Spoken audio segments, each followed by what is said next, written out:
Hello എല്ലാ കൂട്ടുകാർക്കും എൻ്റെ പുതിയൊരു വീഡിയോയിലേക്ക് സ്വാഗതം. കേട്ടോ കൂട്ടുകാർ, എന്താണ് എല്ലാവരും വിശേഷമൊക്കെ? എല്ലാവരും സുഖമായിട്ടിരിക്കണമെന്ന് വിശ്വസിക്കണം.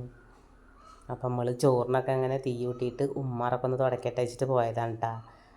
അപ്പോൾ ഈ വിരുന്ന് ഇതൊക്കെ കഴിഞ്ഞപ്പോൾ ഉമ്മറത്തെ ചവിട്ടി ഒന്ന് കഴുകിയിട്ടുണ്ടായിരുന്നു. അപ്പോൾ ഞാൻ തൽക്കാലം ഒരു ചവിട്ടി ഞാൻ അവിടെ ഇട്ടുണ്ടായിരുന്നു കേട്ടോ, ഒന്ന് കാല് ചവിട്ടാൻ വേണ്ടിയിട്ട്. അപ്പോൾ ചവിട്ടിയൊക്കെ ഉണങ്ങി കിടക്കുന്നുണ്ട്. അപ്പം നമുക്ക് തുടച്ചിട്ട് പുതിയ ചവിട്ടി തന്നെ ഇടണം ഉമ്മറത്തിട്ടാ. അപ്പോൾ അതൊക്കെ ഒന്ന് എടുത്തിടുകയാണ്. അപ്പോൾ ആ പഴയ ചവിട്ടി ഒന്ന് ആ വെള്ളത്തിലൊന്ന് ഊരിയിടുകയാണ് കേട്ടോ. എന്തായാലും നമ്മളൊന്ന് ചവിട്ടിയതല്ലേ, അപ്പോൾ ഉണങ്ങിയ നമുക്ക് എവിടെയെങ്കിലുമൊക്കെ ആയിട്ട് ഇടാമല്ലോ.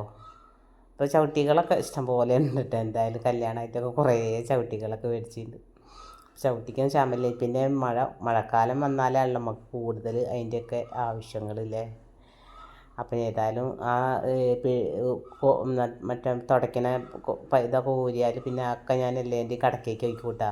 വെള്ളത്തിനൊക്കെ ക്ഷാമാവൽ തുടങ്ങിയില്ലേ. അങ്ങനെ കേൾക്കുമ്പോൾ തന്നെ നമുക്ക് പേടിയാണ് കേട്ടാ. കഴിഞ്ഞ പ്രാവശ്യത്തെ ആ ക്ഷീണപ്പോഴും മാറിയിട്ടില്ല കേട്ടാ. അങ്ങനെ എല്ലേനൊക്കെ ഒന്ന് നനച്ച് കൊടുക്കുകയാണ്. നമ്മളെ കോഴിയുടെ ചട്ടിയിൽ നോക്കാണ്ട് വെള്ളം നിറച്ചേക്കും. പിന്നെ അടുക്കളയിലെ തിരക്കിൻ്റെ ഇടയിൽ കോഴീനെ വിടുമ്പോൾ നമുക്ക് അതിൽ നിറയ്ക്കാനൊന്നും പോകേണ്ട ആവശ്യമില്ലല്ലോ. അപ്പോൾ ആ ചട്ടിയിൽ നോക്കാണ്ട് വെള്ളം നിറച്ച് വയ്ക്കും കേട്ടോ. അപ്പോൾ എന്തെങ്കിലുമൊക്കെ ഒന്ന് അടുക്കളയിലൊക്കെ ഒന്ന് ഇങ്ങനെ അടുപ്പത്ത് വെച്ചിട്ട് പുട്ടാണെങ്കിൽ അതൊക്കെ ഒന്ന് നിറച്ച് വെച്ചിട്ട് അങ്ങനെയൊക്കെ ആവട്ടാ ഞാൻ വരിക. പിന്നെ നമുക്ക് ഇന്നലത്തെ മാവുണ്ട് ഇഡ്ഡലിയുടെ, അപ്പോൾ അത് തികയില്ല കേട്ടാ. അപ്പോൾ ഞാൻ ഒരു തട്ട് ഇഡ്ഡലിയും പാർന്ന് പിന്നെ ഒരു കുറ്റി പുട്ടും ചുടണം. അപ്പോൾ ഇന്ന് 2 തരം കടികളാട്ടാ. പിന്നെ ഇന്നലത്തെ സാമ്പാറുണ്ട്. അപ്പോൾ അതൊന്ന് തിളപ്പിക്കണം. ഇഡ്ഡലിക്ക് എടുക്കുക, പുട്ടിക്ക് വേണമെങ്കിൽ അങ്ങനെ കഴിക്കുക. പിന്നെ പപ്പടം ഉണ്ട് കേട്ടോ കാച്ചാനൊക്കെ. അപ്പോൾ കുട്ടുമോ മതിലുമ്പോൾ ഇങ്ങോട്ട് ഇറങ്ങിയതാട്ടാ. ഇനി ഞാനവിടെ ആത്തിക്ക് പോകുമ്പോൾ എൻ്റെ പിന്നാലെ വരും കേട്ടോ. കാറ്റഞ്ഞിട്ട് എന്തെങ്കിലുമൊക്കെ ഒന്ന് കിട്ടണം കേട്ടോ അവന്. വേണ്ടാ ചിക്കനെ പോകുക കേട്ടോ ആത്തിക്ക്. അവിടെ പോയിട്ട് അവിടെ കാത്തിരിക്കും കേട്ടോ, ഞാൻ അങ്ങോട്ട് ചെല്ലണത് നോക്കിയിട്ട്. അങ്ങനെ നമ്മളെ ഇഡ്ഡലിയൊക്കെ ആയിട്ടുണ്ട് കേട്ടോ. ഒരു തട്ടിലേക്കുള്ള തന്നെ ഉള്ളൂ, അത് പിന്നെ ഉണ്ടാവില്ലല്ലോ.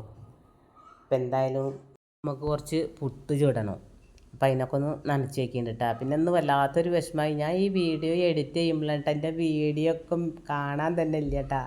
ഇന്നാളും ഇതുപോലെ ഒരു സംഭവിച്ച്. അപ്പോൾ ഞാൻ മോനോട് പറഞ്ഞു, മോനെ എൻ്റെ വീഡിയോ ഒന്നും കാണാനില്ലടാന്ന് പറഞ്ഞപ്പോൾ പറഞ്ഞ്, നിങ്ങൾ വീഡിയോ പ്ലേ ആക്കുന്നുണ്ടാവും പക്ഷേ നോക്കണുണ്ടാവില്ല.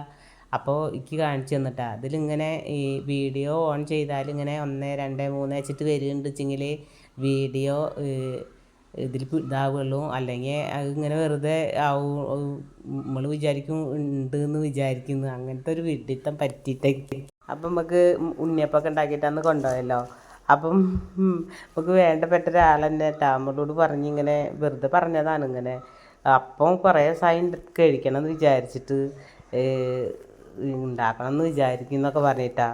അപ്പം എനിക്ക് തോന്നി എന്നാൽ ഈ ശർക്കരയൊക്കെ ഉണ്ടല്ലോ, കുറച്ച് എന്നാൽ അപ്പം ഉണ്ടാക്കാമല്ലോ. നമ്മളെ കൊണ്ട് ചെയ്യാൻ പറ്റുന്ന കാര്യങ്ങൾ ചെറിയ ഇതൊക്കെ പറ്റുള്ളൂല്ല. അതൊക്കെ നമുക്ക് പറ്റുന്ന സഹായങ്ങൾ മറ്റുള്ളവർക്ക് ചെയ്തു കൊടുക്കാമല്ലോ. ആഗ്രഹങ്ങളായാലും ഒരു കിളികൾക്കായാലും പക്ഷികൾക്കായാലും. അങ്ങനെ ഞാൻ വിചാരിച്ച് വേഗം 2 ഗ്ലാസ് അരിയൊക്കെ എടുത്ത് വെള്ളത്തിയിട്ടിട്ടാ. എന്നിട്ട് അതൊക്കെ ഞാൻ നെയ്യപ്പത്തിൻ്റെ വീഡിയോ ഒക്കെ എൻ്റെ ഇതിലുണ്ട് കേട്ടോ. എന്നാലും അപ്പം ഞാൻ വല്ലാണ്ടൊന്നും കൂട്ടി വെക്കുന്നതൊന്നും എടുത്തില്ല. പക്ഷേ ഉണ്ടാക്കണ നല്ല അടിപൊളിയായിട്ട് പൊള്ളി വരുന്ന നെയ്യപ്പം ഉണ്ടാക്കിയിട്ട് പൊള്ളി വരുന്ന വീഡിയോ ഒക്കെ ഞാൻ എടുത്തതായിരുന്നു. എഡിറ്റ് ചെയ്യാൻ നോക്കുമ്പോൾ വീഡിയോ ഒന്നും ഇല്ല കേട്ടോ. എനിക്ക് ഭയങ്കര വിഷമമായി. എന്ത് സൂപ്പറായിട്ട് പൊള്ളി വന്നതാണെന്ന് അറിയുമോ ഉണ്ണിയപ്പമൊക്കെ, അല്ല നെയ്യപ്പമൊക്കെ. എനിക്ക് വല്ലാത്തൊരു, ഞാനിപ്പോഴാണ് കേട്ടോ അത് ശ്രദ്ധിക്കുന്നത്. അപ്പം ഇനിയിപ്പോൾ നമുക്ക് 2 പാഠം അങ്ങോട്ട് നമ്മൾ പഠിച്ചില്ല. ഇനി നോക്കണം. നമ്മൾ ഈ തിരക്ക് പിടിച്ചിട്ടുള്ളവരെ ഇതിൽ പിന്നെ നമ്മൾ അതൊന്നും കണ്ട് നോക്കില്ലല്ലേ. എന്തായാലും പോട്ടെ. അങ്ങനെ നമ്മൾ മോര് കറിയാണ് കേട്ടോ. അതിൽ തൈരൊക്കെ ഒഴിച്ച് കുറച്ച് നാളികേരം ജീരകവും 2 മണി കുരുമുളകൊക്കെ ഇട്ടിട്ട് ഒന്ന് അരച്ചിട്ട് അതൊഴിച്ച് ഇനി അതൊന്ന് വറവിടണം കേട്ടോ. അപ്പം അങ്ങനെ ഈ അടുക്കളയത്തെ പരിപാടിയൊക്കെ കണ്ട് കഴിഞ്ഞപ്പോൾ ഞാൻ അതാണ്ട് കൂട്ടി വെച്ചിട്ടാണ്. എന്നിട്ട് ഉച്ചക്കലത്തെ ഊണ് കഴിഞ്ഞിട്ടാണ് പിന്നെ അങ്ങനെ ഉണ്ടാക്കിയതൊക്കെ കേട്ടാ. നല്ല ചൂടോർക്കനെ തന്നെ. എന്നിട്ട് ഞാൻ മോൻ്റെ അടുത്ത് കൊടുത്തയച്ച്. അപ്പോൾ നമ്മൾ ചില കാര്യങ്ങൾ ഇങ്ങനെ മറ്റുള്ളവർ പറയുമ്പോൾ അത് നമ്മളെ മനസ്സിൽ തട്ടൂലേ. അപ്പം നമുക്ക് പറ്റണതാണെന്ന് ആർക്കാരും ചെയ്ത് കൊടുക്കുക. പിന്നെ ഇപ്പോൾ ഈ വേനൽക്കാലമൊക്കെ ആയില്ലേ, മതിലുമ്മലൊക്കെ കുറച്ച് വെള്ളമൊക്കെ ഒരു പാത്രത്തിലൊക്കെ ആക്കിയിട്ട് വെച്ച് കൊടുക്കുക. വെള്ളമെങ്കിലും കുടിക്കട്ടെ പക്ഷികളൊക്കെ അല്ലേ. അതൊക്കെ നമുക്ക് പറ്റണ ചെറിയ ചെറിയ കാര്യങ്ങളാണ് നമ്മളെ കൊണ്ട് പറ്റണത്. അപ്പം നമ്മളെ കൊണ്ട് പറ്റുന്നത് ആർക്കും ചെയ്ത് കൊടുക്കുക. അങ്ങനെ നമ്മളെ വീഡിയോ പോയ സങ്കടത്തിലാണ് കേട്ടോ. പിന്നെ നമുക്കിന്നൊരു തോരൻ വെക്കണം. കേബേജ് ഉണ്ട്, ഒരു കഷ്ണം ക്യാരറ്റും കൂടിയിട്ട് ഇങ്ങനെ നീളത്തിൽ ഇങ്ങനെ ചീകി എടുത്തതാട്ടാ. അപ്പോൾ കുറച്ച് മട്ടരിയുടെ ഒരര സ്പൂണ് അരി ഒന്ന് വെളിച്ചെണ്ണയിൽ പൊട്ടിച്ചിട്ടാണ്. എനിക്ക് ഭയങ്കര ഇഷ്ടമാട്ടോ അങ്ങനെ വെളിച്ചെണ്ണയിൽ ഈ അരി പൊട്ടിച്ചിട്ട് ഇങ്ങനെ ആ കഴിക്കാൻ നേരത്തേക്ക് ആ അരി ഇങ്ങനെ ഒന്ന് ഒരു മയം വരും. അപ്പം അതിങ്ങനെ നമ്മളിങ്ങനെ ചവയ്ക്കുമ്പോൾ ഒരു പ്രത്യേക ഒരു സ്വാദാണ് കേട്ടോ.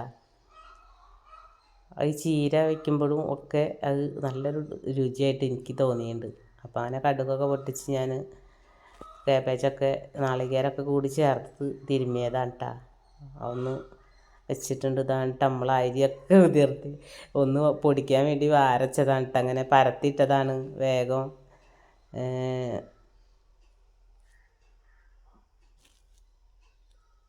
എന്താ അടുക്കളയെന്ന് പറഞ്ഞാൽ ഞാൻ ഇപ്പം വീഡിയോ എഡിറ്റ് ചെയ്യുമ്പോഴാണ് കാണുന്നത്. എന്താണ് മിന്നിയും കീടൊക്കെ ചെയ്യണ്ടല്ലോ, സംഭവം എന്താണാവോ. അപ്പോൾ എന്തോ ആ വിളക്കിൻ്റെ അതാ തോന്നുന്നുണ്ടല്ലേ. അപ്പോൾ പിന്നെ മോളേക്ക് എതിരേറ്റ വിളക്കാട്ടാ. അത് അങ്ങനെ അന്ന് കവറിൽ കൊണ്ടുവന്ന് വെച്ചിരുന്നതാണ്. അപ്പോൾ ഞാൻ എപ്പോഴും വിചാരിക്കുക അന്നെടുത്ത് കഴുകി വെക്കണമെന്ന്. അപ്പോൾ കുറച്ച് 2 പഴുത്ത ഇരുമ്പാമ്പിളിങ്ങി കുറച്ച് വെണ്ണീറും സോപ്പൊക്കെ ഇട്ടിട്ട് അതൊന്ന് കഴുകി വെക്കാട്ടാ. വലിയ ബുദ്ധിമുട്ടൊന്നുമില്ല. ഒരു എണ്ണയായുള്ള ആ ഒരു തന്നെയുള്ളൂ, അല്ലാതെ കരിയൊന്നും പിടിച്ചിട്ടില്ല. അപ്പം ഇനിയിപ്പോൾ മോൻ്റെ ആവശ്യത്തിനല്ലേ ഇപ്പോൾ ഇത് എടുക്കുകയുള്ളൂ. അല്ലാതെ നമ്മൾ സ്ഥിരം വിളക്ക് എത്തിക്കുന്ന വിളക്കല്ല കേട്ടത്. ഇത് പുതിയത് മേടിച്ചതാണ് മോളെ എതിരേൽക്കേണ്ട ഇതിലേക്ക് വേണ്ടിയിട്ട്. അപ്പോൾ അതൊക്കെ ഒന്ന് കഴുകിയിട്ട് നല്ല സൂപ്പറായിട്ട് വെട്ടി തിളങ്ങിയിട്ടാണ് അതൊക്കെ എടുത്ത് വെച്ചു. പിന്നെ അത് മോളെ അവിടുത്തെ രാവിലത്തെ ഒരു വ്യൂ ആട്ടാ. നല്ല ഭംഗിയുണ്ടല്ലേ കാണാൻ. അപ്പം നമ്മളെ നെയ്യപ്പം ലാസ്റ്റ് എടുത്ത വീഡിയോ എന്തോ ഭാഗ്യത്തിന് അതെങ്കിലും കിട്ടി. അങ്ങനെ സമാധാനിക്കുക അല്ലേ. അപ്പം ഉണ്ട് ഒരു മീൻകാരൻ കയറി വരുന്നിട്ടാ. ചേച്ചി നല്ല ചെറിയ മാന്തളുണ്ട്, ഉപ്പിട്ടിട്ടാണ്ട് ഉണക്കിക്കാളി, 100 ഉറുപ്പ്യ തന്നാൽ മതി എന്നൊക്കെ പറഞ്ഞിട്ടാ. അപ്പോൾ ഏതാണ്ട് ഒരു 1,300 ഉണ്ട് എത്ര. എന്നിട്ട് അയാൾ തന്നിട്ടാ 100 രൂപയ്ക്ക്. അപ്പോൾ ഭയങ്കര ഇഷ്ടമാണ് ഇവിടെ എല്ലാവർക്കും ഇട്ടാ. ഉണക്കിയാൽ കുറച്ച് ഞാൻ നാളേക്ക് മുളക് ഇടാൻ വേണ്ടി എടുത്ത് വെച്ച് ബാക്കിയാണ്ട് കഴുകിയിട്ട് അങ്ങോട്ട് ഉപ്പിടാൻ വേണ്ടിയിട്ട് കഴുകിയിട്ടാണ് ഞാൻ. എന്നിട്ട് ആ ഉപ്പിടുന്ന വീഡിയോ അതും എനിക്ക് കിട്ടിയില്ല കേട്ടാ ഞാൻ എടുത്തത്. എന്നിട്ട് ഞാൻ പിന്നെ ലാസ്റ്റ് വീഡിയോ എഡിറ്റ് ചെയ്യാൻ വേണ്ടി വന്ന് നോക്കുമ്പോൾ ഉപ്പിട്ട വീഡിയോ ഒന്നും ഇല്ല കേട്ടാ പുതിയ ഇട്ടുന്നത്. അങ്ങനെ ഞാൻ വീണ്ടും പോയിട്ട് അതൊന്ന് വീഡിയോ പിടിച്ചതാട്ടോ ഉപ്പിട്ട് അടച്ച് വെച്ചത്. അപ്പം ഇന്നത്തെ മണ്ടത്തരങ്ങൾ ഇങ്ങനെ ഇത്രയൊക്കെ തന്നെയുള്ളൂ കേട്ടോ. മറ്റൊരു മണ്ടത്തരമായിട്ട് നാളെ വരാം. Okay, by.